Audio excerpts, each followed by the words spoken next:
World war में जो इतना सारा नुकसान हुआ और बाद में न्यूक्लियर वेपन्स भी आ गए, तो बहुत सारे स्कॉलर्स का ये मानना था कि ये बहुत खतरनाक सिस्टम है और वर्ल्ड किसी भी समय डिस्ट्रॉय हो सकता है अगर तीसरा विश्व युद्ध आ जाए। तो ये कवायद शुरू हो गई कि हम कैसे डिसआर्म हो, मतलब कि वर्ल्ड के जो कंट्रीज हैं वो कैसे वेपन्स कम रखें और वो वेपन्स की लिमिट को कहाँ पे वो लगेंगे या मिसाइल सिस्टम भी हैं उन पे चेक रखा जाए, डिस्ट्रक्शन से दूर रह सके।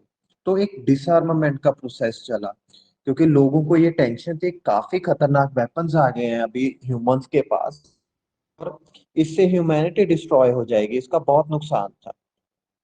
तो किस किस तरीके के डिसआर्मामेंट एग्रीमेंट्स है? एक तो था लिमिटेड टेस्ट बैन ट्रीटी।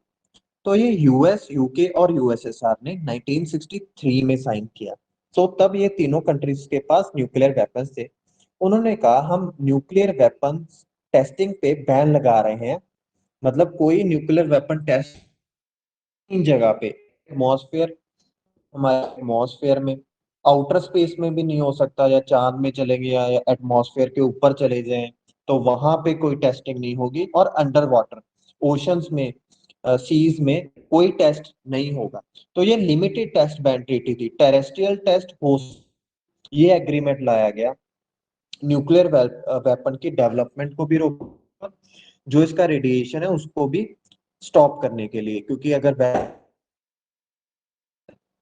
फिर एक एनपीटी न्यूक्लियर वेपन ट्रीटी थी, प्रोलिफरेशन ट्रीटी, कि प्रोलिफरेट ना हो न्यूक्लियर वेपन्स। इसमें यह था कि जो नॉन न्यूक्लियर कंट्रीज हैं उनको स्टॉप किया जाए कि वो कर ले न्यूक्लियर वेपन्स। अगर किसी देश के पास ऑलरेडी न्यूक्लियर वेपन्स है तो वो, उसकी कट ऑफ डेट थी 1 जनवरी 1967। तो ये 5 देशों के पास थे ये न्यूक्लियर वेपन्स 1967 से पहले। उसके बाद जो बाकी कंट्रीज हैं वो न्यूक्लियर वेपन्स एक्वायर ना करें, इस तो US, USSR, UK, France, China जो परमानेंट मेंबर्स थे इनके पास न्यूक्लियर वेपन्स थे। यूएसएसआर बाद में रशिया बना। 1968 में ये साइन हुई, 70 में इनटू फोर्स आई, फिर 95 में इसे इंडेफिनिटली एक्सटेंड कर दिया गया। तो कई कंट्रीज इसको क्रिटिसाइज करते हुए ये, जैसे इंडिया भी यही स्टैंड मेंटेन करता है कि इससे क्या हुआ, एक तो न्यूक्लियर हैव्स आ गए, जैसे रेसिस्ट रिजाइम होता है तो ये के पास वेपन्स होंगे और बाकियों के पास वेपन्स रखने का अधिकार नहीं होगा। तो ये अच्छी बात नहीं है, ये तो चीटिंग है। फिर यूएस और यूएसएसआर में होने लगे, तो यही दो मेजर ब्लॉक्स थे, ब्लॉक्स को लीड कर रहे थे, पावरफुल कंट्रीज थी। तो इन पे फोकस था कि ये डिसआर्म हो, क्योंकि जैसे काफी डिस्ट्रक्शन हो सकती थी, क्योंकि घर पे तलवार लटकाए हुए थे पूरी कोल्ड वॉर। तो पहले सॉल्ट वन आया, स्ट्रेटेजिक आर्म्स लिमिटेशन टॉक्स, 69 में स्टार्ट होती हैं, 72 मॉस्को में साइन होते हैं दोनों कंट्रीज के बीच में। एंटी बैलिस्टिक जो मिसाइल सिस्टम है वो घटाए गए, उस पर रोक लगी। फिर इंटरिम एग्रीमेंट हुआ limitation of strategic offensive arms, जो स्ट्रेटेजिक न्यूक्लियर वॉरहेड वाले, उन पे थोड़ी सी लिमिटेशंस लगाई गई। सॉल्ट टू हुआ, स्ट्रेटेजिक टू, ये नवंबर 1972 में आया। इसकी limitation of strategic offensive arms जो वीना में साइन हुई, तो यहाँ से यूएस की डिसआर्मामेंट स्टार्ट होती है। के बाद आया start one, strategic arms reduction treaty, ये 91 में स्ट्रेटेजिक ऑफेंसिव वेपन्स के लिए थी, मॉस्को में साइन हुई। फिर स्टार्ट टू आया, ये भी स्ट्रेटेजिक वेपन्स के लिए थी, 93 में साइन हुई। तो इस तरीके से डिसआर्मामेंट यूएस और यूएसएसआर के बीच में चला। उसके बाद हम क्योंकि पहले तो हम न्यूक्लियर वेपन्स की बात कर रहे हैं, फिर हमने जर्नल या कोल्ड वॉर के डिसआर्मामेंट की बात की है, अभी की बात करेंगे कि वॉर हम यूएस यूएसएसआर का पढ़ रहे थे अभी, और न्यूक्लियर वाली है पार्शियल ट्रीटी है। अभी जो सारे देशों के डिसआर्मामेंट है जर्नल, एक तो 1972 में साइन हुई biological weapons convention, London, Moscow और वाशिंगटन दो जगह साइन हुई। तो रशिया के कैपिटल है यूएस का और यूके का। 75 में ये इफेक्टिव हुई।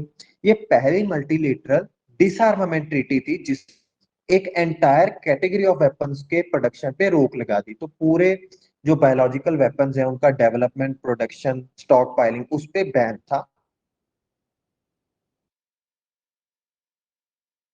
1925 जिनेवा प्रोटोकॉल का। तो इस प्रोटोकॉल में केमिकल और बायोलॉजिकल वेपन्स के यूज को किया गया, पर उनकी पोजेशन को प्रोहिबिट नहीं किया गया।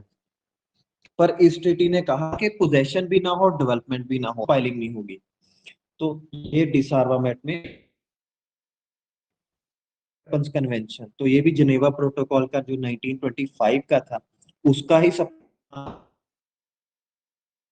क्या होगा, ये 97 में आ गया। जो ऊपर वाली ट्रीटी है 75 में इफेक्टिव। अभी 97 में CWC आया, पेरिस और न्यूयॉर्क में सिग्नेचर हुए हैं इसके। स्टॉक पाइलिंग और यूज पे इसमें भी बैन लगाया गया केमिकल वेपन्स का। है एक organization, organization for the prohibition. ये एक इंटर गवर्नमेंट ऑर्गेनाइजेशन है जो द एक शहर है द नीदरलैंड्स में, वहां पे है। 2 से 2002 तक चली, जो सॉल्ट टॉक्स थे। ये आर्म्स कंट्रोल ट्रीटी यूएस और यूएसएसआर के बीच में थी। इसने एंटी बैलिस्टिक मिसाइल सिस्टम पे लिमिट्स लगाई। कुछ मिसाइल जो न्यूक्लियर कैरी कर सकते थे उनको रोकने के लिए एंटी बैलिस्टिक मिसाइल कॉम्प्लेक्स आया। ये वो मिसाइल को घेर सकते हैं, वो डिफेंसिव वेपन्स थे जो एबीएम सिस्टम थे। तो इसने कहा कि दो ही एबीएम कॉम्प्लेक्सेस होंगे के पास, मतलब यूएस और यूएसएसआर में, और एक एबीएम ज्यादा 100 एंटी बैलिस्टिक मिसाइल्स होंगी। 2002 में यूनाइटेड स्टेट्स ने इससे विड्रू कर लिया और ये ट्रीटी खत्म हो चुकी है। फिर जो start arms reduction treaty start 1 और 2 की चर्चा की, वो टू फायर हुई और इसको 2010 में रिप्लेस किया न्यू स्टार्ट ने। तो हमने स्टार्ट 1 और 2 की चर्चा की थी। तो अभी हम दोबारा से यूएस यूएसएसआर कोल्ड वॉर वाले डिसआर्मामेंट पे आ गए हैं। 2011 में reduction in American and Russian strategic nuclear weapon, जो स्ट्रेटेजिक न्यूक्लियर वेपन्स है उसमें रिडक्शन हो के न्यूक्लियर वेपन्स कम कर दे हम, स्ट्रेटेजिक जो डिप्लॉयड है उसके लिए ये एग्रीमेंट आया 2011 में। ये न्यू स्टार्ट है। तो ये सारे के सारे डिसआर्मामेंट एग्रीमेंट काफी इंपॉर्टेंट है इस परस्पेक्टिव से कि ये थर्ड वर्ल्ड वॉर रोकने के लिए थे, और इन्होंने एक म्यूचुअल कॉन्फिडेंस बिल्डिंग मेजर्स लेके आए कि कंट्रीज एक दूसरे पे ट्रस्ट करने लगी और वेपन्स रिड्यूस हो गए। तो एक बड़ी कैटास्ट्रॉफी जो हो सकती थी वो टल गई।